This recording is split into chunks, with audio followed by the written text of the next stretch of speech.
சோத்தரிக்கிறோம் எங்கள் அப்பா பிதாவே தந்தையே உம்மை நன்றியோடு துதிக்கிறோம் சோத்தரிக்கிறோம். நேற்றும் இன்றும் என்றும் மாறாதவரே உம்மை துதிக்கிறோம் சோத்தரிக்கிறோம். அப்பா எங்களுக்காக ஜீவனை கொடுத்தவரே நன்றி. அப்பா எங்கள் நித்திய ஜீவனை தந்தவரே நன்றி ஆண்டவரே. அப்பா எங்கள் ஆத்மாவை எல்லா தீங்குக்கும் விலக்கி பாதுகாப்பவரே நன்றி. அப்பா கடந்த ஆண்டு முழுவதும் எங்களை பாதுகாத்து வந்த எல்லா செயல்களுக்காக நன்றி தேவனே. நீர் எங்களுக்கு பாராட்டின எல்லா இரக்கங்களுக்காகவும் தயவுக்காகவும் கிருபைக்காகவும் நன்றி ஆண்டவரே ஸ்தோத்திரிக்கிறோம் அப்பா. இப்பொழுதும் எங்களை கூட வைத்த தயவுக்காக நன்றி. நாங்கள் ஆவியோடும் உண்மையோடும் தொழுது கொள்ள உதவி செய்யுங்க. உண்மை மாத்திரம் நோக்கி பார்க்க உதவி செய்யுங்க. நன்றி ராஜா. எல்லா துதி கன மகிமைக்கு செலுத்துகிறோம். இயேசுவின் நாமத்தில் ஜெபிக்கிறோம் எங்கள் ஜீவன்ல நல்ல பிதாவே, ஆமென். இதுவரை செய்த செயல்களுக்காக இறைவா உமக்கு ஸ்தோத்திரம். இயேசுவே உமக்கு ஸ்தோத்திரம். இதுவரை செய்த செயல்களுக்காக இறைவா உமக்கு ஸ்தோத்திரம். இயேசுவே உமக்கு ஸ்தோத்திரம். ஸ்தோத்திரம் ஸ்தோத்திரம் ஸ்தோத்திரம். உவர் நிலமாக இருந்த என்னை விளை நிலமாக மாற்றிய உம்மை.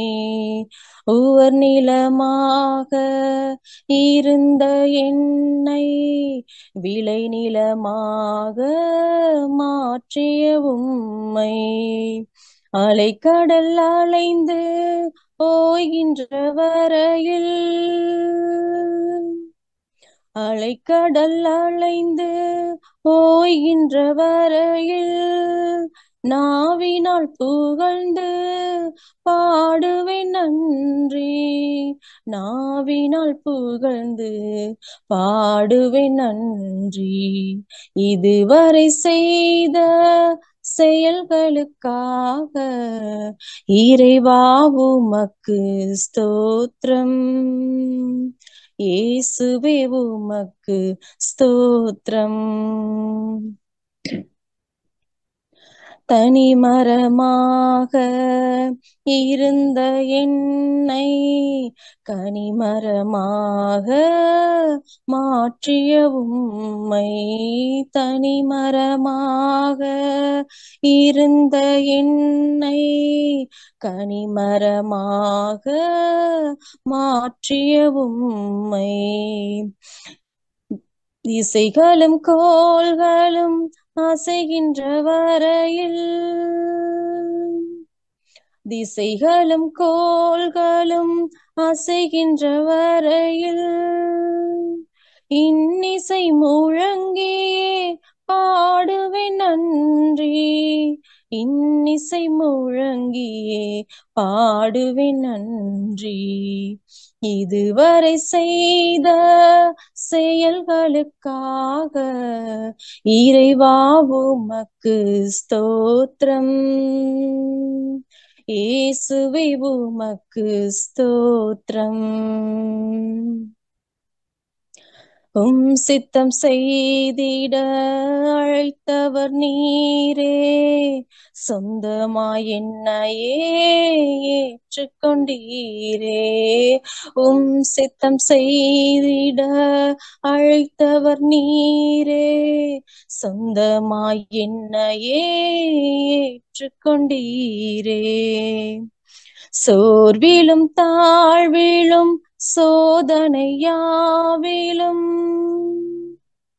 சோர்விலும் தாழ்விலும் சோதனையாவிலும் தாங்கி நிர்தயவாய் பாடுவேன் நன்றி. தாங்கி நிர்தயவாய் பாடுவேன் நன்றி. இதுவரை செய்த செயல்களுக்காக இறைவா உமக்கு ஸ்தோத்திரம். இயேசுவே உமக்கு ஸ்தோத்திரம். இதுவரை செய்த செயல்களுக்காக இறைவா உமக்கு ஸ்தோத்திரம். இயேசுவே உமக்கு ஸ்தோத்திரம். நன்றி ராஜா, ஸ்தோத்திரிக்கிறோம். நீரின்றி வாழ்வேது இறைவா, உம் நினைவின்றி மகிழ்வேது தேவா. நீரின்றி வாழ்வேது இறைவா, உம் நினைவின்றி மகிழ்வேது தேவா.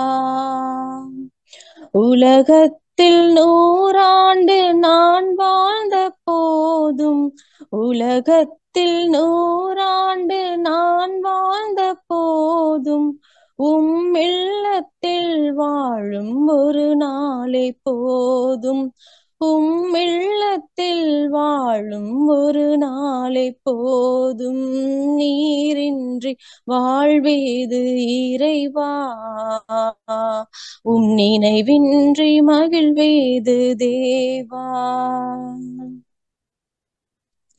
பல கோடி வார்த்தைகள் நான் கேட்ட போதும், இயேசுவே நீர் பேசும் ஒரு வார்த்தை போதும். பல கோடி வார்த்தைகள் நான் கேட்ட போதும், இயேசுவே நீர் பேசும் ஒரு வார்த்தை போதும்.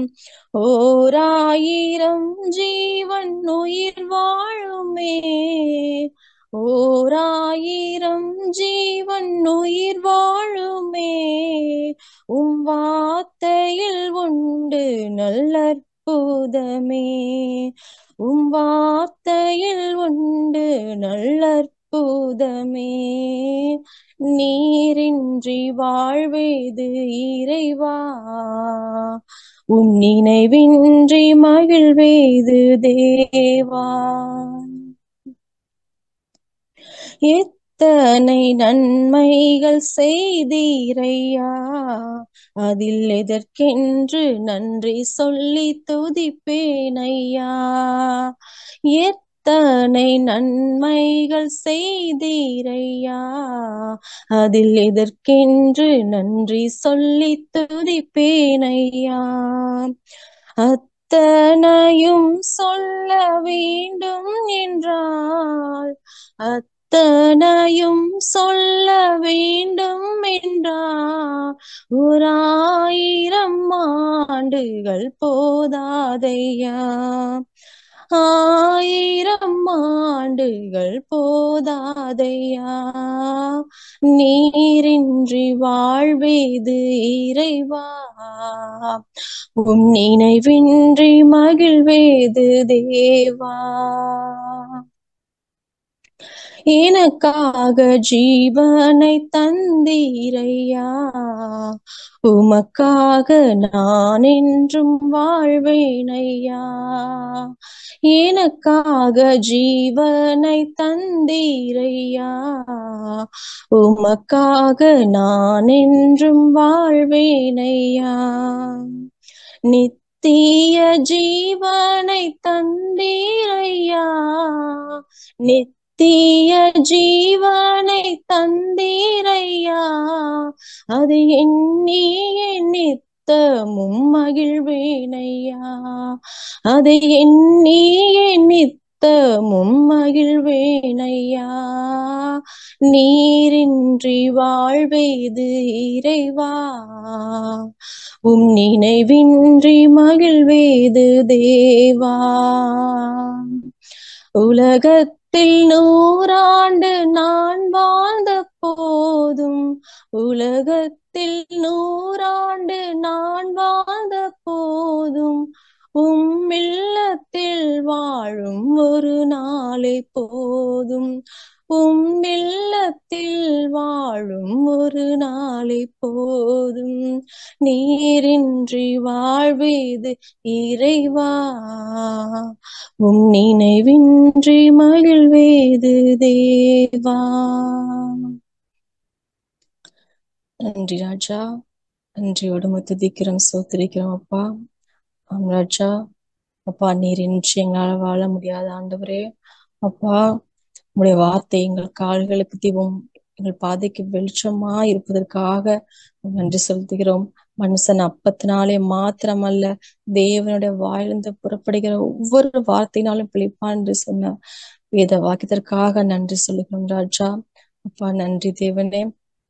இதுவரை செய்த எல்லா உபகாரங்களுக்காகவும் நன்றி ஆண்டவரே.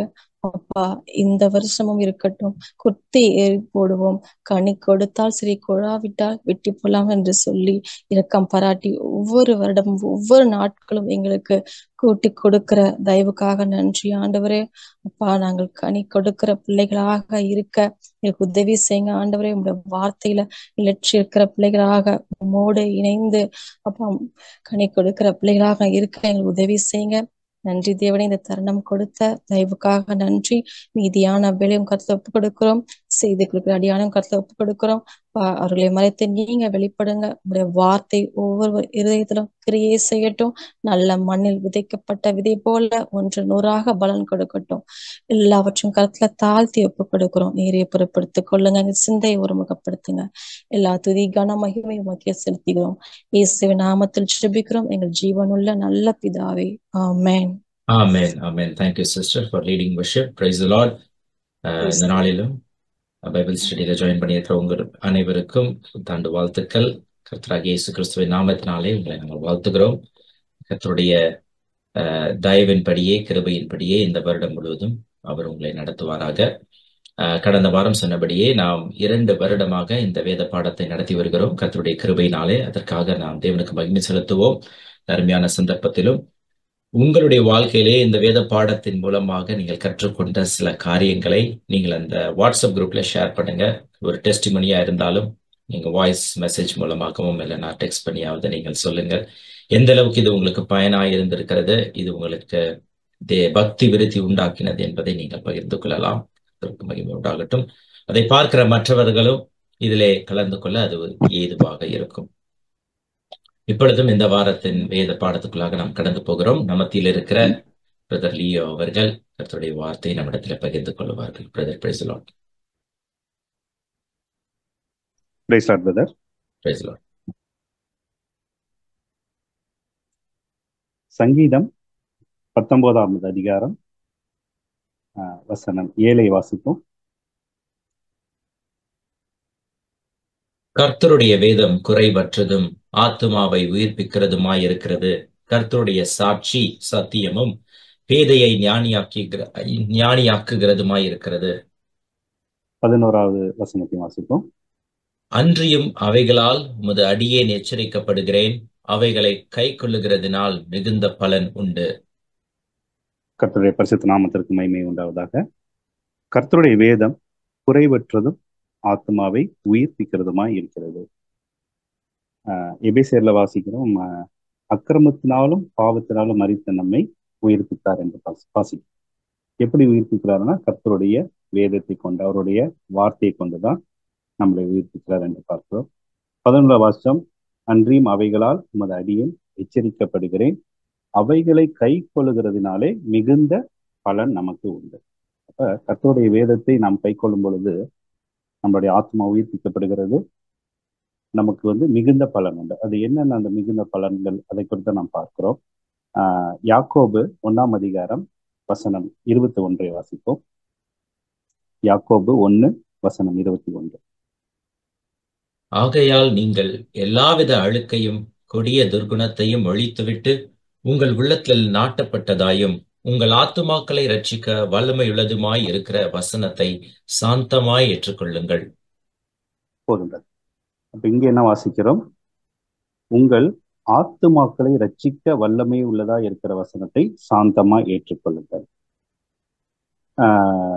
நம்ம ஆண்டவருடைய வேத வசனத்தினால் நாம் உயிர்ப்பிக்கப்படுகிறோம். அதன் பிறகு உடனே நம்மளுடைய முடிவு வரப்போறதில்லை, ஆண்டவருடைய வருகையும் வரப்போறதில்லை. அநேக நாட்கள் நம்ம இந்த உலகத்தில் நாம் வாழ வேண்டியதாக இருக்கிறது, கர்த்தருடைய சித்தத்தை செய்ய வேண்டியதாக இருக்கிறது. அந்த சூழ்நிலையில் நாம் பின்வாங்கி போகாமல் இருப்பதற்கு, நம்மை முற்றுமுடிய ரட்சிப்பதற்காக, நம்மளுடைய ஆத்மாவை ரட்சிப்பதற்காக கர்த்தருடைய வேதம் நமக்கு பலனுள்ளதாக இருக்கிறது.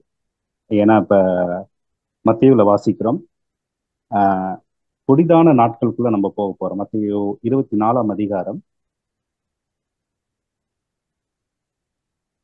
வசனம் 8 வாசிப்போம். இவைகள் எல்லாம் வேதனைகளுக்கு ஆரம்பம். அப்பொழுது உங்களை உபத்திரவங்களுக்கு ஒப்புக் கொடுத்து உங்களை கொலை செய்வார்கள். என் நாமத்து நிமித்தம் நீங்கள் சகல ஜனங்களாலும் பகைக்கப்படுவீர்கள். அப்பொழுது அநேகர் இடர்கள் அடைந்து ஒருவர் ஒருவரை காட்டிக் கொடுத்து ஒருவரை ஒருவர் பகைப்பார்கள். அநேகம் கள்ளத்தீர்க்க தரிசிகளும் எழும்பி அநேகரை வஞ்சிப்பார்கள். அக்கிரமம் மிகுதியாவதினால் அநேகருடைய அன்பு தணிந்து போகும். முடிவு பரியந்தம் நிலை நிற்பவனே ரட்சிக்கப்படுவான். ராஜ்யத்தினுடைய இப்ப இதெல்லாம் சம்பவிக்க வேண்டியது இருக்குது. இன்னும் அங்க ஏனெனில் 21ஆவது வசனத்தை எப்படி வாசிக்கிறோம்? ஏனெனில் உலகம் உண்டானது முதல் இதுவரைக்கும் சம்பவித்திராததும் இனிமேலும் சம்பவிக்காததுமான மிகுந்த உபத்திரம் அந்த நாட்கள்ல வரும்.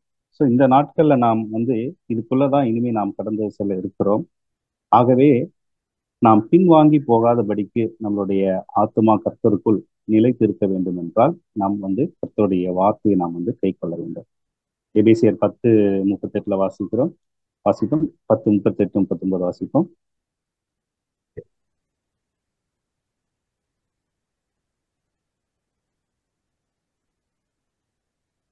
எபிரேயர் 10:38-39. விசுவாசத்தினாலே நீதிமான் பிழைப்பான், பின்வாங்கி போவானானால் அவன் மேல் என் ஆத்துமா பிரியமாய் இராது என்கிறார். நாமோ கெட்டுப்போக பின்வாங்குகிறவர்களாய் இராமல் ஆத்மா ஈடேற விசுவாசிக்கிறவர்களாய் இருக்கிறோம். அப்ப ஆத்மா ஈடேற நாம் விசுவாசிக்கிறவர்களா இருக்கிறோம். அப்ப நம்மளை பின்வாங்கி போகாமல் நம்மளை ஆண்டோடைய வார்த்தை நம்ம காத்துக்கொள்ளும். மாத்திரமல்ல, யோவான் 20:31 வாசிக்கிறோம். இயேசு தேவனுடைய குமாரனாகிய கிறிஸ்து என்று நீங்கள் விசுவசிக்கும்படியாகவும் விசுவசித்து அவருடைய நாமத்தினாலே நித்திய ஜீவனை அடையும்படியாகவும் இவைகள் நமக்கு எழுதப்பட்டிருக்கிறது. அப்ப மரித்து அக்கிரமத்தினால் பாவத்தினால் மரித்திருந்த நம்மை உயிர்ப்பித்து ஆண்டோடைய சித்தத்தை நாம் செய்த வச்சு நம் முடிவுல நித்திய ஜீவனை நாம் பெற்றுக்கொள்ள இந்த வேத வசனம் நமக்கு கொடுக்கப்பட்டிருக்கு என்று பார்க்கிறோம்.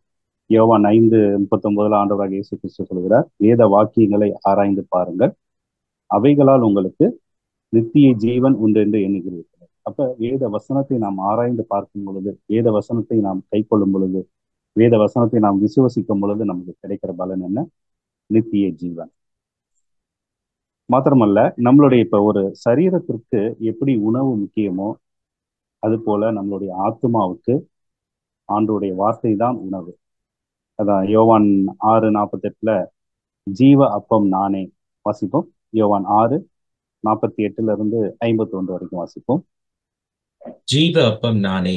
உங்கள் பிதாக்கள் வனாந்தரத்திலே மன்னாவை புசித்திருந்தும் மரித்தார்கள். இதிலே புசிக்கிறவன் மறியாமல் இருக்கும்படி வானத்திலிருந்து இறங்கின அப்பம் இதுவே. நானே வானத்திலிருந்து இறங்கின ஜீவ அப்பம். இந்த அப்பத்தை புசிக்கிறவன் என்றென்றைக்கும் பிழைப்பான். நான் கொடுக்கும் அப்பம் உலகத்தின் ஜீவனுக்காக நான் கொடுக்கும் என் மாம்சமே என்றார். போதும் பிரதர். பேதுருல வாசிக்கிறோம். 1 பேதுரு 2:1-3 வாசித்து பார்க்கும்போது நான் வாசிக்கிறேன். இப்படி இருக்க கர்த்தர் தயவுள்ளவர் என்பதை ருசித்து பாருங்கள். அதே 3 வாசிக்கிறோம், நீங்கள் வளரும்படி புதிதாய் பிறந்த குழந்தைகளைப் போல திருவசனமாகிய களங்கமில்லாத ஞானப்பாலின் மேல் வாஞ்சையா இருங்கள் என்று. அப்ப நாம் வளரும்படி ஆண்டவருடைய வார்த்தை நமக்கு கொடுக்கப்பட்டிருக்கு. நம்மளுடைய ஆத்மா உள்ளான மனிதன் நாளுக்கு நாள் புதிதாக்கப்படணும். உள்ளான மனிதன் நாளுக்கு நாள் நம்ம கர்த்தரை அறிகிற அறிவில் வளரும்படியாக இந்த வார்த்தை நமக்கு கொடுக்கப்பட்டிருக்கு என்று பார்க்கிறோம். எபிரேயர் 5 வாசிப்போம். எபிரேயர் 5:12-14 வாசிப்போம். காலத்தை பார்த்தால் போதகராய் இருக்க வேண்டிய உங்களுக்கு தேவனுடைய வாக்கியங்களின் மூல உபதேசங்களை மறுபடியும் உபதேசிக்க வேண்டியதாய் இருக்கிறது. நீங்கள் பலமான ஆகாரத்தை அல்ல பாலை உண்ணத்தக்கவரானீர்கள். பால் உண்கிறவன் குழந்தையாய் இருக்கிறபடியினாலே நீதியின் வசனத்தில் பழக்கமில்லாதவனாய் இருக்கிறான். பலமான ஆகாரமானது நன்மை தீமை இன்னதென்று பயிற்சியினால் பகுத்தறியத்தக்கதாக முயற்சி செய்யும் ஞானேந்திரியங்களை உடையவர்களாகிய பூரண வயதுள்ளவர்களுக்கே தகும். போதும். இப்ப இங்க என்ன வாசிக்கிறோம் அப்படின்னா, பலத்தை பார்த்தால் நாம் போதகர்களா இருக்க வேண்டும். ஆனால் கிறிஸ்துவின் மூல உபதேச வசனத்தை சொல்லும். ஏன்னா நாம் பால் உண்கிறவர்களை போல குழந்தைகளாய் இருக்கிறோம் அப்படின்னு சொல்றார். நீதியின் வசனத்துல நமக்கு பழக்கம் இல்லை. அப்ப நம்ம அனுதினம் ஆண்டோடைய வார்த்தையை நம்ம உட்கொள்ளணும். ஆண்டவருடைய வார்த்தையை நம்ம கை கொண்டு வரணும். அப்படியே ஒவ்வொரு ஸ்டெப் பை ஸ்டெப்பா அது ஆண்டவருடைய அந்த பூர்ணமான நிலைக்கு நம்மளை நோக்கி அழைத்து செல்லும். ஸோ ஆண்டவருடைய வார்த்தை நம்மளுடைய ஆத்மாவுக்கு அது உணவா இருக்குது. எப்படி ஒரு சரீரம் உணவின்றி இருந்தால் சோர்ந்து விடுமோ, அது போல ஆத்மாவும் ஆண்டவருடைய வார்த்தை இல்லை என்றால் அது சோர்ந்து விடும். அதனால கர்த்தருடைய வார்த்தையை குறித்து பாருங்க, சங்கீதத்துல சொல்லப்பட்டிருக்குது, தேனிலும் தேன் கூட்டிலும் ஒழுகும் தெளித்தேனிலும் மதுரம் உள்ளதா இருக்கிறது என்று. யோவான் 4:34 ஆண்டவராக இயேசு சொல்றாரு, என் பிதாவின் சித்தம் செய்வதே என்னுடைய போஜனமா இருக்கிறது. ஏன்னா சீசர்கள் யாராவது போஜனம் கொடுத்திருப்பாரோ அப்படின்னு அவங்க பேசிட்டு இருக்கும்போது ஆண்டவர் சொல்றாரு, என் பிதாவின் சித்தம் செய்வது, அதாவது ஆண்டவருடைய வார்த்தையை கை கொள்வதே என்னுடைய போஜனமா இருக்கிறது என்று சொல்கிறார். நம்ம எத்தனை நாள் சாப்பிடாம இருந்தாலும் ஆண்டவருடைய வார்த்தை நமக்கு, அதான் மத்திய 4:4 வாசிப்போம். பிசாசானவன் ஆண்டவரை சோதிக்கும் பொழுது சொல்றார், மனுஷன் அப்பத்தினால் மாத்திரம் அல்ல, தேவனுடைய வாயிலிருந்து புறப்படுகிற ஒவ்வொரு வார்த்தையினாலும் பிழைப்பான் என்று எழுதியிருக்கிறது என்று நாம் வாசிப்போம். சரி, அப்ப கர்த்தருடைய நம்ம பார்த்த வசனத்தை வைத்து நம்ம என்ன சொல்லலாம்? அதை கர்த்தருடைய வார்த்தை எதற்காக நமக்கு கொடுக்கப்பட்டிருக்கிறது, அவர் எதற்காக, அது என்ன நோக்கத்தோடு நமக்கு அதை கொடுத்திருப்பார்? யாராவது சொல்ல முடியுமா?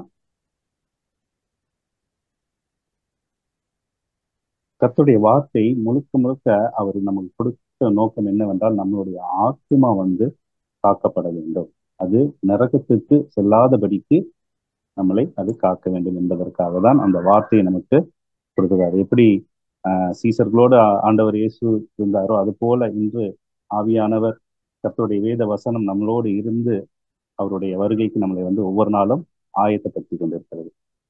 யோவான் 6:27 வாசிப்போம். யோவான் 6ஆம் அதிகாரம் வசனம் 27. அழிந்து போகிற போஜனத்திற்காக அல்ல, நித்திய ஜீவன் வரைக்கும் நிலை நிற்கிற போஜனத்திற்காகவே கிரியை நடப்பியுங்கள். அதை மனுஷகுமாரன் உங்களுக்கு கொடுப்பார். அவரை பிதாவாகிய தேவன் முத்திரித்திருக்கிறார் என்றார். போதும். அழிந்து போகிற போஜனத்திற்காக அல்ல, நித்திய ஜீவன் வரைக்கும் நிலை நிற்கிற போஜனத்திற்காகவே கிரிகளை நடப்பியுங்கள். அப்ப நாம் அழிந்து போகிற காரியத்திற்காக நம்ம ஆண்டவரை தேடக்கூடாது, ஆண்டவருடைய வேதத்தை தியானிக்க கூடாது, அதற்காக நாம் சபையும் கூடக்கூடாது. நாம் நித்திய ஜீவன் வரைக்கும் நிலை நிற்கும் போஜனத்துக்காகவே நாம் இந்த கூடுதல் எல்லாமே பார்த்தீங்கன்னா நாம் நித்திய ஜீவனை பெற வேண்டும் என்பதற்காக தான், அந்த நோக்கத்தோடு தான் ஆண்டவர் இந்த காரியத்தை கொடுத்திருக்கிறார். பாருங்க, இப்ப நம்ம ஆண்டவரை விசுவசிப்பதனால் நமக்கு என்ன பலன்? 1 பேதுரு 1:9 வாசிப்போம். 1 பேதுரு 1ஆம் அதிகாரம் 9. உங்கள் விசுவாசத்தின் பலனாகிய ஆத்தும ரட்சிப்பை அடைகிறீர்கள். அப்ப நாம் ஆண்டவரை விசுவசித்ததின் பலன் என்ன அப்படின்னா, நமக்கு ஆத்ம ரட்சிப்பு. ஒருவன் உலகம் முழுவதும் ஆதாயப்படுத்தி கொண்டாலும் ஆத்மாவை இழந்து போனான் என்றால் அவனுக்கு ஒன்றும் இல்லை என்று சொல்லுகிறார். ஆகவே நம்மளுடைய விசுவாசத்தின் பலன் நம்மளுடைய ஆத்ம ரட்சிப்பு. அதான் பவுல் சொல்றார், எனக்கு நியமித்திருக்கிற அந்த ஓட்டத்துல ஓட்டுறேன் அப்படின்னு சொல்றாரு. அந்த ஆத்ம ரட்சிப்பை நோக்கி தான் நம்ம இந்த வசனத்தை தியானிக்க வேண்டும். அதை நோக்கி தான் நம்ம நம்மளுடைய சிந்தை எல்லாமே அதை நோக்கி தான் நிற்க வேண்டும். சரி, ஆனா இப்ப இன்னைக்கு நடக்கக்கூடிய காரியங்கள் நம்ம எல்லாருக்குமே தெரிஞ்சதுதான். அதை குறித்து பவுல் என்ன சொல்றாரு பாருங்க. பவுல் ஒரு இடத்துல சொல்றாரு, 2 கொரிந்தியர் 2ஆம் அதிகாரம் வசனம் 17 இருந்து வாசிப்போம். 17 மாத்திரம். அநேகரை போல நாங்கள் வேத வசனத்தை கலப்பாய் பேசாமல் துப்புரவாகவும் தேவனால் அருளப்பட்ட பிரகாரமாகவும் கிறிஸ்துவுக்குள் தேவ சந்நிதியில் பேசுகிறோம். போதும். அநேகரை போல வேத வசனத்தை நாம் கலப்பாய் பேசாமல் என்று சொல்லப்பட்டது. இந்த கலங்கம் இல்லாத ஞானப்பால் என்று நாம் வாசிப்போம். அப்ப இந்த வேத வசனத்தை கலப்பாய் பேசுகிறவர்கள் எப்படி பேசுவார்கள் என்றால், அழிந்து போகிற காரியத்தையும் நித்திய ஜீவனையும் ரெண்டையும் சேர்த்து சொல்லுவார்கள். மத்தேயுல ஆண்டவர் சொல்றாரு, 2 எஜமான்களுக்கு உங்களால் ஊழியம் செய்யக்கூடாது என்று. ஆகவே இன்று அநேக போதகங்களை நாம் பார்க்கும் பொழுது அது பார்த்தீங்கன்னா இந்த உலகத்தில் உள்ள காரியங்களை எடுத்து சொல்லக்கூடியதாக தான் இருக்கு. அந்த ஆசீர்வாதத்தை ஜனங்களுக்கு எடுத்து சொல்லக்கூடியதாக தான் இருக்கு. இப்ப இந்த வேத வசனம் நம்மளை உயிர்ப்பிக்கிறதா இருக்கிறது. பாருங்க, அந்த வேத வசனத்தில் இருந்துதான் நம்மளை அழிவுக்கும் இழுத்து செல்லக்கூடிய காரியமும் இருக்குது. 2 பேதுரு வசனம் 2ஆம் அதிகாரம் 1 வாசனம். கள்ள தீர்க்கதரிசிகளும் ஜனங்களுக்குள்ளே இருந்தார்கள், அப்படியே உங்களுக்குள்ளும் கள்ள போதகர்கள் இருப்பார்கள். அவர்கள் கேட்டுக்கேதுவான வேத புரட்டுகளை தந்திரமாய் நுழைய பண்ணி தங்களை கிரயத்துக்கு கொண்ட ஆண்டவரை மறுதளித்து தங்களுக்கு தீவிரமான அழிவை வருவித்துக் கொள்ளுவார்கள். அவர்களுடைய கெட்ட நடக்கைகளை அநேகர் பின்பற்றுவார்கள். அவர்கள் நிமித்தம் சத்திய மார்க்கம் தூஷிக்கப்படும். பொருளாசை உள்ளவர்களாய் தந்திரமான வார்த்தைகளால் உங்களை தங்களுக்கு ஆதாயமாக வசப்படுத்திக் கொள்ளுவார்கள். பூர்வ காலம் முதல் அவர்களுக்கு விதிக்கப்பட்ட ஆக்கினை அயர்ந்திராது, அவர்களுடைய அழிவு உறங்காது. போதும். இங்க என்ன பார்க்கிறோம்? கள்ள தீர்க்கதரிசிகளும் ஜனங்களுக்குள்ளே இருந்தார்கள், அப்படியே உங்களுக்குள்ளும் கள்ள போதகர்கள் இருப்பார்கள். அவர்கள் என்ன பண்ணுவாங்கன்னா, கேட்டுக்கு ஏதுவான வேத புரட்டு, வேதத்திலிருந்து தான் எடுத்து சொல்லுவார்கள். ஆனால் அது நம்மளை கேட்டுக்கு இழுத்து செல்லும். கேட்டின் மகனாகிய பாவ மனுஷன் வெளிப்பட்டால் ஒழிய விசுவாச துரோகம் முந்தி நேரிடும். அந்த கேட்டின் மகனாகிய பாவ மனுஷன் வெளிப்பட்டால் ஒழிய அந்த நாள் வராது. ஆகவே இந்த கேட்டுக்கு நம்மளை இழுத்து செல்லக்கூடிய போதகம் அதான் இங்க வாசிக்க பாருங்க. 3வது வசனத்துல, பொருளாசை உடையவர்களாய் தந்திரமான வார்த்தைகளால் உங்களை தங்களுக்கு ஆதாயமாக வசப்படுத்திக் கொள்ளுவார்கள் என்று பார்க்கிறோம். 2ல வாசிக்கிறோம், அவர்களுடைய கெட்ட நடக்கையை அநேகர் பின்பற்றுவார். கொஞ்சம் பேர் இல்ல, அநேகர் இந்த காரியங்களை பின்பற்றுவார்கள். எப்படின்னு பாத்தீங்கன்னா, இன்னைக்கு ஆஹ் பழைய ஏற்பாடு காலங்கள்ல அந்த இஸ்ரவேல் ஜனங்களை ஆண்டவர் வழி நடத்தி வரும் பொழுது அந்த ஜனங்களுக்கு ஆண்டவர் செய்த அந்த நன்மைகளை அதையே எடுத்து எடுத்து ஜனங்களுக்கு சொல்லக்கூடியது. இப்ப நம்ம அந்த புதிய வருடத்துல இருக்கிறதுனால நம்ம எல்லாருக்கும் தெரியும், எல்லா சபையிலுமே வாக்குத்தத்தம் கொடுக்கக்கூடிய அந்த பழக்கம் உண்டு. அங்க அந்த வாக்குத்தத்தம் எதை சொல்வார்கள் என்றால், அவங்க அந்த இஸ்ரவேல் ஜனங்கள் ஆண்டவரால பெற்ற அந்த நன்மைகளை மாத்திரமே எடுத்து ஜனங்களுக்கு வாக்குத்தத்தம் செய்வார். ஏன்னா இவர்கள் பொருளாசை உடையவர்களாய், இவர்களுடைய சிந்தை இப்ப வாக்குத்தத்தம் நமக்கு என்ன செய்யும் அப்படின்ட்டு, என்ன கொடுக்கணும் அப்படின்னு சிந்திக்கும் பொழுது இவர்களுக்கு அந்த உலக காரியங்கள் தான், அந்த மனிதனை பிரியப்படுத்த வேண்டும் என்ற ஒரு சிந்தை தான் அவர்களுக்குள் பிசாசு கொடுப்பாங்க. ஆகவே அந்த ஆசீர்வாதமான ஒரு வாக்குத்தத்தத்தை தான் அவர்களுக்கு கொடுக்கறதா இருக்கு. ஆனா ஆண்டவர் என்ன சொல்றாரு பாருங்க. பவுல் கொரிந்தியர் 1 கொரிந்தியர் 10ஆம் அதிகாரம் 1 வாசிப்போம். இப்படி இருக்க சகோதரரே, நீங்கள் எவைகளை அறிய வேண்டும் என்று இருக்கிறேன் என்றால், நம்முடைய பிதாக்கள் எல்லாரும் மேகத்துக்கு கீழாய் இருந்தார்கள், எல்லாரும் சமுத்திரத்தின் வழியாய் நடந்தார்கள், எல்லாரும் மோசேக்குள்ளாக மேகத்தினாலும் சமுத்திரத்தினாலும் ஞானஸ்தானம் பண்ணப்பட்டார்கள், எல்லாரும் ஒரே ஞான போஜனத்தை புசித்தார்கள், எல்லாரும் ஒரே ஞான பானத்தை குடித்தார்கள். எப்படியெனில் அவர்களோடே கூட சென்ற ஞான கண்மலையின் தண்ணீரை குடித்தார்கள், அந்த கண்மலை கிறிஸ்துவே. அப்படி இருந்தும் அவர்களில் அதிகமான பேர்களிடத்தில் தேவன் பிரியமாய் இருந்ததில்லை. ஆதலால் வனாந்தரத்திலே அவர்கள் அழிக்கப்பட்டார்கள்.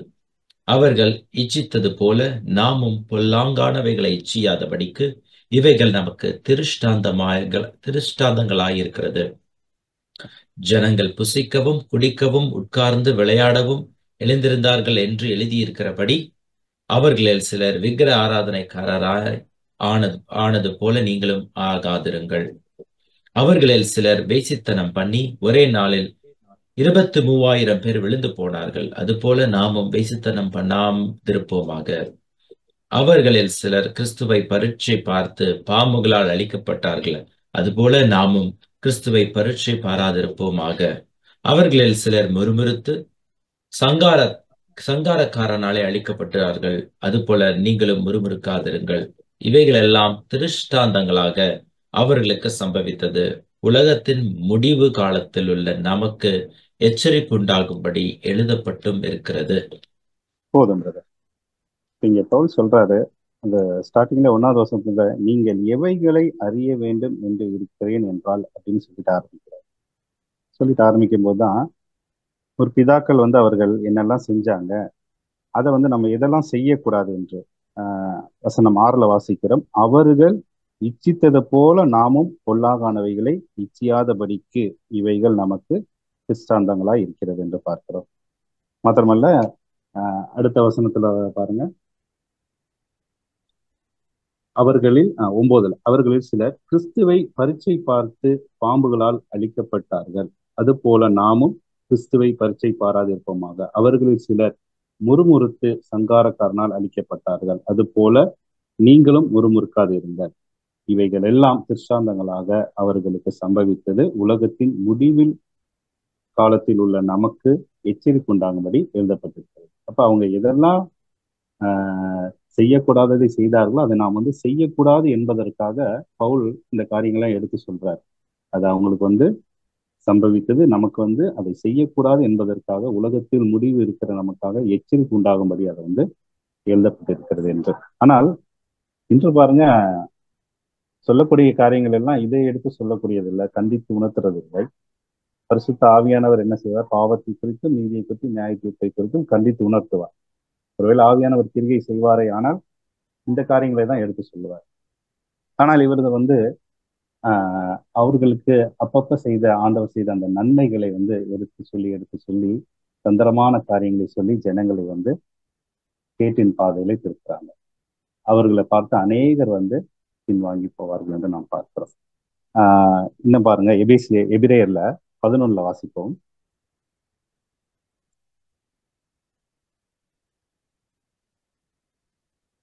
இஸ்ரவேல் ஜனங்களுக்கு ஆண்டவர் கூட்டி போனாரு. ஆனா வழியில் எவ்வளவோ அவர்களுக்கு போராட்டங்கள் நடந்தது, ஆனால் அதை குறித்து சொல்லவில்லை. இங்க பாருங்க, இந்த வசனத்தை நாம் வாசிப்போம். 11ல் 9லிருந்து 9:10 வாசிப்போம். முதலாவது 9:10. விசுவாசத்தினாலே அவன் வாக்குத்தத்தம் பண்ணப்பட்ட தேசத்திலே பரதேசியை போல சஞ்சரித்து அந்த வாக்குத்தத்தத்திற்கு உடன் சுதந்திரராகிய ஈசாக்கோடும் யாக்கோபோடும் கூடாரங்களிலே குடியிருந்தான். ஏனெனில் தேவன் தாமே கட்டி உண்டாக்கின அஸ்திபாரங்கள் உள்ள நகரத்துக்கு அவன் காத்திருந்தான். விசுவாசத்தினாலே 13-13 வாசிப்போம். இவர்கள் எல்லாரும் வாக்குத்தத்தம் பண்ணப்பட்டவைகளை அடையாமல் தூரத்திலே அவைகளை கண்டு நம்பி அணைத்துக் கொண்டு பூமியின் மேல் தங்களை அந்நியரும் பரதேசிகளும் என்று அறிக்கையிட்டு விசுவாசத்தோடே மரித்தார்கள். இப்படி அறிக்கையிடுகிறவர்கள் சுய தேசத்தை நாடி போகிறோம் என்று தெரியப்படுத்துகிறார்கள். தாங்கள் விட்டு வந்த தேசத்தை நினைத்தார்களானால் அதற்கு திரும்பி போவதற்கு அவர்களுக்கு சமயம் கிடைத்திருக்குமே. அதை அல்ல, அதிலும் மேலான பரம தேசத்தையே விரும்பினார்கள். ஆகையால் தேவன் அவர்களுடைய தேவன் எனப்பட வெட்கப்படுகிறதில்லை, அவர்களுக்கு ஒரு நகரத்தை ஆயத்தம் பண்ணினாரே. போதும்.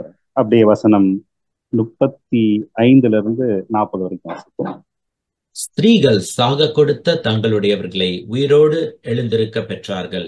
வேறு சிலர் மேன்மையான உயிர்த்தெழுதலை அடையும்படிக்கு விடுதலை பெற சம்மதியாமல் வாதிக்கப்பட்டார்கள். வேறு சிலர் நிந்தனைகளையும் அடிகளையும் கட்டுகளையும் காவலையும் அனுபவித்தார்கள். கல் எறியுண்டார்கள், வாளால் அறுப்புண்டார்கள், பரீட்சை பார்க்கப்பட்டார்கள், பட்டயத்தினாலே வெட்கப்பட்டு மரித்தார்கள். செம்மறியாட்டு தோள்களையும் வெள்ளாட்டு தோள்களையும் போர்த்தி கொண்டு திரிந்து குறைவையும் உபத்திரவத்தையும் துன்பத்தையும் அனுபவித்தார்கள். உலகம் அவர்களுக்கு பாத்திரமாயிருக்கவில்லை. அவர்கள் வனாந்தரங்களிலேயும் மலைகளிலேயும் குகைகளிலேயும் பூமியின் வெடிப்புகளிலேயும் சிதறுண்டு அலைந்தார்கள். இவர்கள் எல்லாரும் விசுவாசத்தினாலே நற்சாட்சி பெற்று வாக்குத்தத்தம் பண்ணப்பட்டதை அடையாமற் போனார்கள். அவர்கள் நம்மை அல்லாமல் பூரணராகாதபடிக்கு விசேஷித்த நன்மையானதொன்றை தேவன் நமக்கென்று முன்னதாக நியமித்திருக்கிறார். போதும். இப்ப நம்ம வாசிச்ச வசனங்களை வைத்து பார்க்கும் பொழுது இன்று அந்த இஸ்ரவேல் கொடுத்த ஆசீர்வாதங்களை சொல்லி நமக்கு வாக்கு பண்ணுகிறார்கள். அதற்கும் இதற்கும் ஏதாவது சம்மதம் இருக்குதா என்று நாம் பார்த்தோம்னா நிச்சயமா கிடையாது. ஏன்னா அதை காட்டிலும் இவர்கள் பல மடங்கு துன்பப்பட்டிருக்கிறார்கள். எதற்காக என்றால் அந்த பரம தேசத்திற்காக. ஸோ அந்த காரியத்தை ஜனங்களுக்கு எடுத்து சொல்லி ஜனங்களை ஆண்டவருடைய வருகைக்கு ஆயத்தப்படுத்தாதபடிக்கு ஒரு பாரம்பரியமா ஒவ்வொரு வருஷமும் இந்த மாதிரி வாக்குத்தத்தத்தை கொடுத்து அந்த பரம தேசத்துக்கு நாம் செல்ல முடியாதபடிக்கு இந்த உலகத்தையே நோக்கி நம்ம பார்க்கும்படிதான் இன்று அப்படிப்பட்ட போதகங்கள் தான் இன்று அதிகமா இருக்கிறது. 2 பேதுருல வாசிப்போம். பாருங்க, ஆண்டவர் நமக்கு என்ன வாக்கு பண்ணி இருக்கிறார். எல்லாருக்கும் பாருங்க, இவங்க ஒவ்வொரு சபைக்கும் ஒவ்வொரு வாக்கு கொடுக்குறாங்க. பட் ஆனா ஆண்டவர் எல்லா சபைக்கும் ஒரு வாக்கு கொடுத்திருக்கிறார். வெளிப்படுத்தல்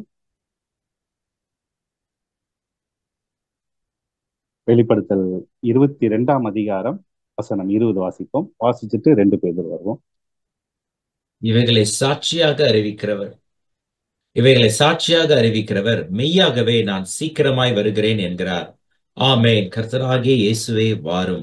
நம்முடைய கர்த்தராகிய இயேசு கிறிஸ்துவினுடைய கிருபை உங்கள் அனைவரோடும் கூட இருப்பதாக. ஆமென். மெய்யாகவே நான் சீக்கிரமாய் வருகிறேன் என்கிறார். பேதுருக்கு வந்துருவோம். 2 பேதுரு 3ஆம் அதிகாரம் வசனம் 8 வாசிப்போம். பிரியமானவர்களே, கர்த்தருக்கு ஒரு நாள் 1000 வருஷம் போலவும் 1000 வருஷம் ஒரு நாள் போலவும் இருக்கிறதென்று என்கிற இந்த ஒரு காரியத்தை நீங்கள் அறியாதிருக்க வேண்டாம்.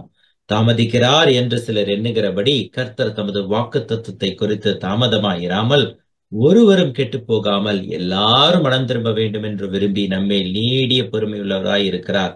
கர்த்தருடைய நாள் இரவிலே திருடன் வருகிற விதமாய் வரும். அப்பொழுது வானங்கள் மடமட என்று அகன்று போம், பூதங்கள் வெந்து உருகிப்போம், பூமியும் அதிலுள்ள கிரியைகளும் எரிந்து அழிந்து போம். இப்படி இவைகள் எல்லாம் அழிந்து போகிறதா இருக்கிறபடியால் நீங்கள் எப்படிப்பட்ட பரிசுத்த நடக்கையும் தேவ பக்தியும் உள்ளவர்களாய் இருக்க வேண்டும். தேவனுடைய நாள் சீக்கிரமாய் வரும்படி மிகுந்த ஆவலோடே காத்திருங்கள். அந்த நாளில் வானங்கள் வெந்து அழிந்து பூதங்கள் எரிந்து உருகிப்போம். அவருடைய வாக்குத்தத்தத்தின்படியே நீதி வாசமாய் இருக்கிற புதிய வானங்களும் புதிய பூமியும் உண்டாகும் என்று காத்திருக்கிறோம்.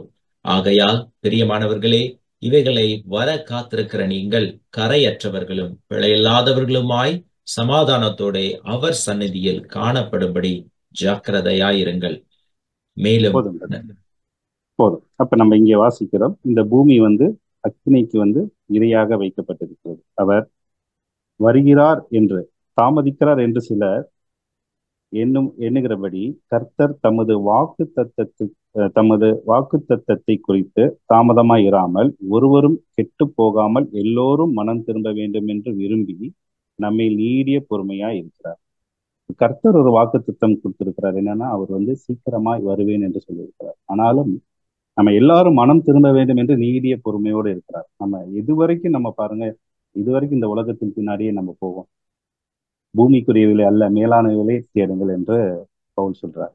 அப்ப நம்ம இந்த உலகத்துக்குரிய காரியங்களையே தான் நம்ம நோக்கி பார்த்து கொண்டிருக்கிறோம். ஆனால் இனி நம்ம வேத வசனத்தை தியானிக்கும் பொழுதும் சரி, நம்ம பிரேயரா இருந்தாலும் சரி, ஒரு பாட்டு பாடுவதா இருந்தாலும் சரி, ஏன்னா சங்கீதத்தினாலே பாருங்க, ஞான பாட்டுனாலும் ஒருவருக்கொரு போதித்து புத்தி சொல்லுங்கள் என்று சொல்லப்பட்டது. அப்ப நம்ம அவருடைய வருகைக்கு நம்ம நம்மளை ஆயத்தப்படுத்தணும். அதான் இங்க கடைசியா வாசிக்கிறோம். ஆகையால் பிரியமானவர்களை, இவைகள் வர காத்திருக்கிற நீங்கள் கரையற்றவர்களும் பிழை இல்லாதவர்களுமாய் சமாதானத்தோட அவர் சன்னிதானத்தில் காணும்படி ஜாக்கிரதையாய் இருங்கள் என்று. அதுக்கு மேல் நம்ம வாசிக்கிறோம், இப்படி இவைகள் எல்லாம் அழிந்து போகிறபடியால் நீங்கள் எப்படிப்பட்ட பரிசுத்த நடக்கையும் தேவ பக்தியும் உள்ளவராய் இருக்க வேண்டும். தேவனுடைய நாள் சீக்கிரமாய் வரும்படி மிகுந்த ஆவலோடே காத்திருங்கள். அந்த நாளில் வானங்கள் வெந்து அழிந்து பூதங்கள் எரிந்து உருகி போவும். அவருடைய வாக்குத்தத்தத்தின்படி நீதி வாசமாயிருக்கும். புதிய வானங்களும் புதிய பூமியும் உண்டாயிருக்கும் என்று காத்திருக்கிறோம். அப்ப நம்ம ஒரு கடைசி காலத்துல இருக்கிறோம். இந்த ஒரு காலத்துல நம்ம ஆண்டவருடைய வருகைக்கு நாம் ஆயத்தம் ஆகாத முடியாதபடிக்கு இன்று நாம் வேத வசனத்தை நம்ம இந்த உலக காரியத்துக்காக உண்மைக்காக மாத்திரம் நாம் ஆண்டவர் மேல நம்பிக்கை உள்ளவர்களாய் நாம் இருப்போமானால் நம்ம பரிதவிக்கப்படக்கூடியவர்களா இருக்கிறோம் என்று பவுல் கொரிந்தியர்ல சொல்லுகிறார். ஆகவே இன்று அநேக வாக்கு தத்தங்கள் நமக்கு கொடுத்தாலும் அவர் நித்திய ஜீவனை அளிப்பேன் என்று நமக்கு வாக்கு கொடுத்திருக்கிறார். என் ஆடுகள் என் சத்தத்திற்கு செவி கொடுக்கும், அவைகளுக்கு நான் நித்திய ஜீவனை கொடுப்பேன் என்று சொல்லியிருக்கிறார். பாருங்க, இப்ப இன்னைக்கு ஆண்டவருடைய வார்த்தைய யாத்ராகம் வாசிக்கிறோம். யாத்ராகமம் 20:7 வாசிப்போம். இந்த 10 கட்டளையில ஒரு கட்டளையா சொல்றாரு பாருங்க. உன் தேவனாகிய கர்த்தருடைய நாமத்தை வீணிலே வழங்காதிருப்பாயாக. கர்த்தர் தம்முடைய நாமத்தை வீணிலே வழங்குகிறவனை தண்டியாமல் விடார். வெளிப்படுத்தல் 19:13 வாசிப்போம்.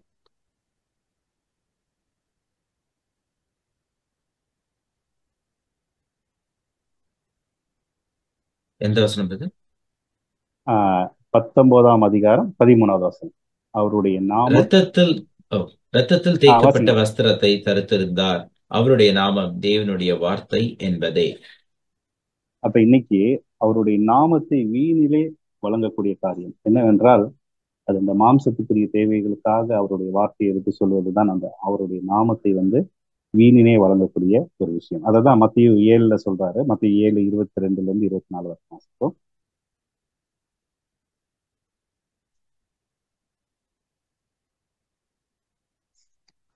அந்நாளில் அநேகர் என்னை நோக்கி, கர்த்தாவே கர்த்தாவே, உமது நாமத்தினாலே தீர்க்க தரிசனம் உரைத்தோம் அல்லவா? உமது நாமத்தினாலே பிசாசுகளை துரத்தினோம் அல்லவா? உமது நாமத்தினாலே அநேக அற்புதங்களை செய்தோம் அல்லவா என்பார்கள். அப்பொழுது நான் ஒரு காலம் உங்களை அறியவில்லை, அக்கிரம செய்கைக்காரரே, என்னை விட்டு அகன்று போங்கள் என்று அவர்களுக்கு சொல்லுவேன்.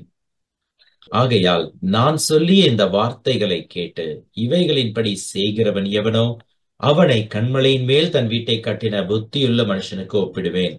பெருமழை சொரிந்து பெருவெள்ளம் வந்து காற்று அடித்து அந்த வீட்டின் மேல் மோதியும் அது விழவில்லை, ஏனென்றால் அது கன்மலையின் மேல் அஸ்திபாரம் போடப்பட்டிருந்தது. நான் சொல்லிய இந்த வார்த்தைகளை கேட்டு இவைகளின்படி செய்யாதிருக்கிறவன் எவனோ அவன் தன் வீட்டை மணலின் மேல் கட்டின புத்தி இல்லாத மனுஷனுக்கு ஒப்பிடப்படுவான். பெருமழை சொரிந்து பெருவெள்ளம் வந்து காற்று அடித்து அந்த வீட்டின் மேல் மோதின போது அது விழுந்து முழுவதும் அழிந்தது என்றார். அப்ப இங்க என்ன, அந்நாட்களில் அநேகர் என்னை நோக்கி, கர்த்தாவே கர்த்தாவே, உமது நாமத்தினாலே தீர்க்க தரிசனம் உரைத்தோம், உமது நாமத்தினாலே பிசாசுகளை துரத்தினோம், உமது நாமத்தினாலே அற்புதங்களை செய்தோம் என்று சொல்வார்கள். அப்ப இதெல்லாம் அவங்க என்ன நோக்கத்திற்காக அந்த இடத்துல சொல்லப்பட்டிருக்கார்கள் என்கிற விஷயம் இருக்கிறது.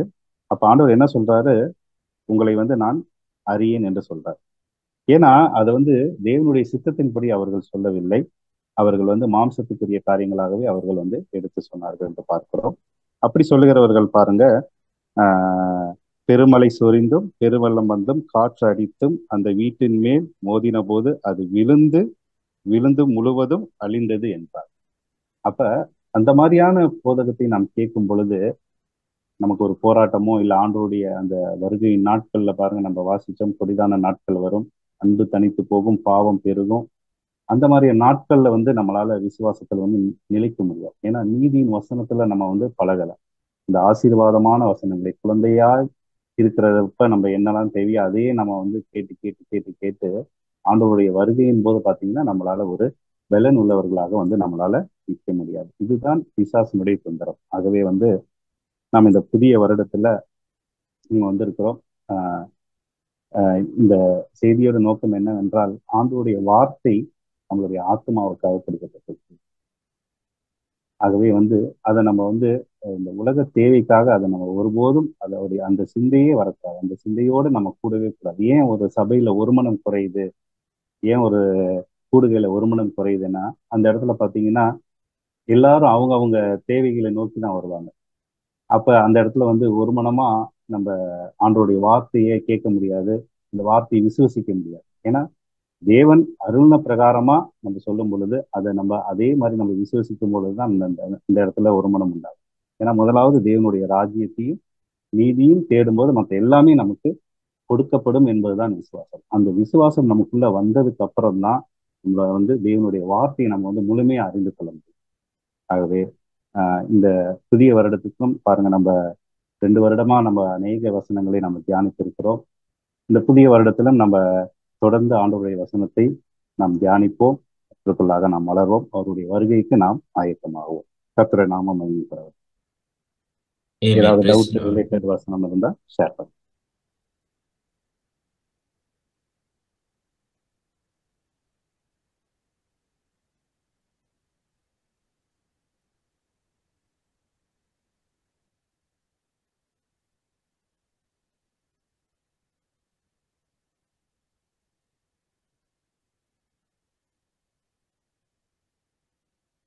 கடைசி நாட்கள்ல வந்து விட்டோம். 2025 ஆரம்பத்திலிருந்தே ஒரு தடுமாற்றத்தோடு தான் இருக்கிறது. உலகத்தில் நடக்கிற காரியங்களை எல்லாம் பார்க்கும் பொழுது இந்த கடைசி நாட்களிலே நமக்கு கர்த்தருடைய வார்த்தை மாத்திரமே நமக்கு பலனாயிருக்கும். இதுவே ஜீவாப்பம்னு பிரதர் சொன்னாரு. அது மாத்திரமல்ல, அது நித்திய ஜீவனை நமக்கு அளிக்கிறது, பலப்படுத்துகிறது. கர்த்தருடைய வார்த்தையை சார்ந்து அதை தியானித்துக் கொண்டே இருக்கிறவர்களா நாம் இருக்கும் பொழுது அதுதான் நம்மை கடைசி வரைக்கும் நடத்தும். ஆனா நம்ம கர்த்தருடைய வேதத்தை நம்ம தேடி வாசிக்காம, இல்லைன்னா கர்த்தருடைய வார்த்தை மேல் வாஞ்சையா இல்லாம அதை தியானிக்காம இருக்கும் பொழுது அது நமக்கு பலனை தருவது இல்லை. இப்ப நீங்க கர்த்தருடைய வசனத்தை தியானிக்கணும்னா நீங்க பைபிளை ஓபன் பண்ணி தான் சம்டைம்ஸ் தியானிக்கணும்னு அவசியம் இல்லை. ஆனா பைபிளை நீங்க ஓபன் பண்ணி டெய்லி படிச்சா அந்த வசனம் மனதுல ஞாபகம் இருக்கும். நீங்கள் பயணம் செய்யும் பொழுதோ மற்ற காரியங்களை நீங்க சொல்லும் பொழுதோ அந்த வசனத்தை எண்ணி பார்த்து அசை போடுவது, அதை நினைத்து கர்த்தர் ஏன் இதை சொல்றார், யாருக்காக சொல்லி இருக்கிறார், என்னுடைய அந்த வசனத்தின் காரியத்தினுடைய அர்த்தம், இந்த கோர் மீனிங் என்னுடைய வாழ்க்கையில் எப்படி செயல்பட்டு இருக்கிறது, இதையெல்லாம் நம்ம கோரிலேட் பண்ணி பார்க்கும் பொழுது ஆஹா, என்னுடைய வாழ்க்கையில் எப்படி கர்த்தர் செஞ்சிருக்கிறாரே, அவர் என்ன பண்ணுகிறார், அன்றியும் அவருடைய தீர்மானத்தின்படி அழைக்கப்பட்டவர்களா இது என்னிடத்துல, அவருடைய தீர்மானத்தின்படி அழைக்கப்பட்டவர்களா இது என்னிடத்துல அன்பு கூறுகிறவர்களுக்கு சகலமும் நன்மைக்கு ஏதுவாகவே நடக்கிறது. அந்த வசனத்தை மட்டும் எடுத்துட்டோம்னாலும் கூட நன்மைக்கு எதுவாக எப்படியெல்லாம் கர்த்தர் நடத்தி இருக்கிறாரு. சில தீமையான காரியங்கள் வாழ்க்கையில் வந்தது, அதையும் கர்த்தர் நன்மையாய் மாற்றினார். இந்த வாழ்க்கையில கர்த்தர் செஞ்சிருக்கிறார் அப்படின்னு பார்க்கும் பொழுது அது விசுவாசத்தை பலப்படுத்துகிறது. கொடிய காலங்கள் வரும் பொழுது இதை நம்ம மென்மேலும் பயன் பெற செய்கிறது, பலன் கொடுக்க செய்கிறது, கனி கொடுக்க செய்கிறது. போராட்டம் வந்தாலும், பிரச்சனைகள் வந்தாலும், சோர்வுகள் வந்தாலும் அதையும் மேற்கொண்டு செல்ல உதவி செய்கிறது. ஏன்னா அன்றிம தீர்மானத்தின்படி அழைக்கப்பட்டவர்கள் நாம். பலப்படுத்துகிறவர் கர்த்தர், அவரை விருப்பத்தையும் செய்கிற உண்டாக்குகிறார். அவர் எனக்குள் இருக்கிறார், அவரே என்னோடு இருந்து எனக்கு ஜெயத்தை தருகிறார். முற்றுமுடிய ரட்சிக்க வல்லவர், நித்திய ஜீவனை அழைப்பேன் என்று வாக்குத்தத்தம் பண்ணியிருக்கிறார். ஆகையால் தொடர்ந்து நான் ஓடுவேன், என்ன நடந்தாலும் பரவாயில்லை, அவரை அறியாமல் அனுபவம் அசைவதில்லை என்று சொல்லி அந்த அறிமாய் செல்வதற்கு அது ஏதுவாக இருக்கும்.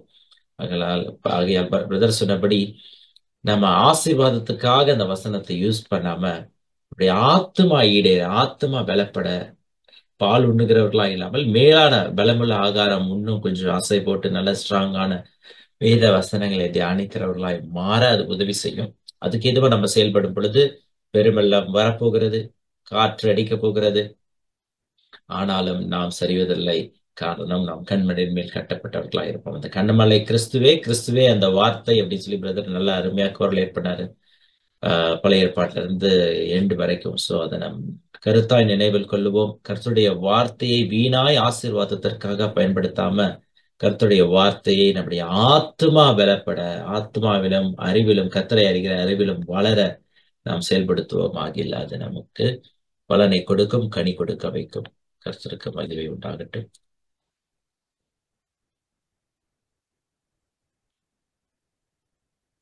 வேற ஏதாகிலும் நீங்கள் வேத வசனத்தை ஷேர் பண்ணிக்கிறீர்களா, இல்ல ஏதோ கேள்வியிலோ இல்ல கொஸ்டின்ஸ் இருக்குமானால் இந்த நேரத்துல பகிர்ந்து கொள்ளலாம்.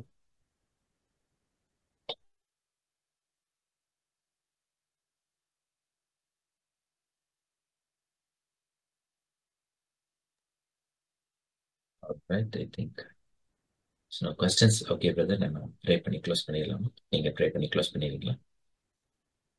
ஓகே. ஸ்தோத்திரம் ஆண்டவரே, ஸ்தோத்திரம் அப்பா. மகா பரிசுத்தமுள்ள எங்கள் பரலோக பிதாவே, நாங்கள் துதிக்கிறோம். தேசப்பாமை நாங்கள் துதிக்கிறோம். பரிசுத்த ஆவியானவரே, நாங்கள் துதிக்கிறோம். நேற்றும் இன்றும் என்றும் மாறாதவரே, நாங்கள் துதிக்கிறோம் அப்பா. உலகத்திலும் உலகத்தில் உள்ளவைகளின் அன்பு கூறாதிருங்கள். ஒருவன் உலகத்தில் அன்பு கூர்ந்தால் அவனிடத்தில் பிதாவின் அன்பு இல்லை என்று வேதத்தில் நாங்கள் வாசிக்கிறோம் அப்பா. ஆண்டவரே, இந்த உலகத்தில் நாங்கள் இருந்தாலும் ஆண்டவரே, நாங்கள் உலகத்தில் குடியிருக்கிறவர்கள் போல் அல்ல, பரலோகத்தில் நாங்கள் குடியிருக்கிறவர்களாய் இருக்கிறோம். உங்களுடைய வருகைக்காக, உங்களுடைய வருகையின் அந்த வாக்கு தத்துவத்திற்காக நாங்கள் ஆயத்தமாக கர்த்தர் எங்களுக்கு உதவி செய்யுங்க அப்பா. அழிந்து போகிற காரியத்தின் மேல் எங்களுடைய இருதயத்தை நாங்கள் அப்பா விட்டு விடாதபடிக்கு தொடர்ந்து ஆண்டவரை ஒவ்வொரு நாளும் வருகைக்காக நாங்கள் ஆயத்தமாக உதவி செய்யுங்க. இந்த உலகம் முழுவதும் அக்கினிக்கு இரையாக வைக்கப்பட்டிருக்கிறது. இதிலிருந்து நாங்கள் ஆண்டவரை எந்த ஒரு காரியத்தையும் நாங்கள் எடுத்துக்கொண்டு வரப்போவதில்லை.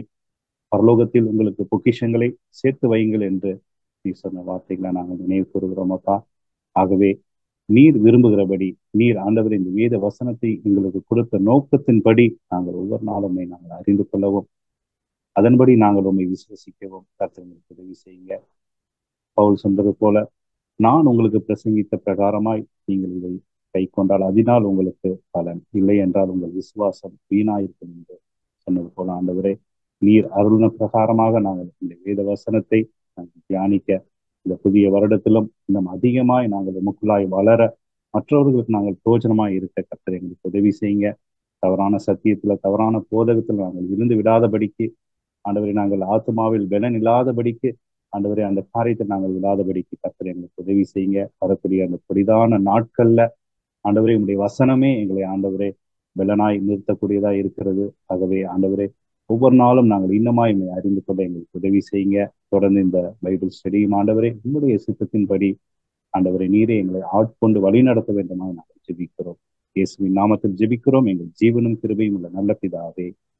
ஆமென். ஆமென். என் ஆத்துமாவே கர்த்தரை ஸ்தோத்தரி, என் முழு உள்ளமே அவருடைய பரிசுத்த நாமத்தை ஸ்தோத்தரி. என் ஆத்துமாவே கர்த்தரை ஸ்தோத்தரி, கர்த்தர் செய்த சகல உபகாரங்களையும் மறவாதே. ஆமென். Thank you all for joining today.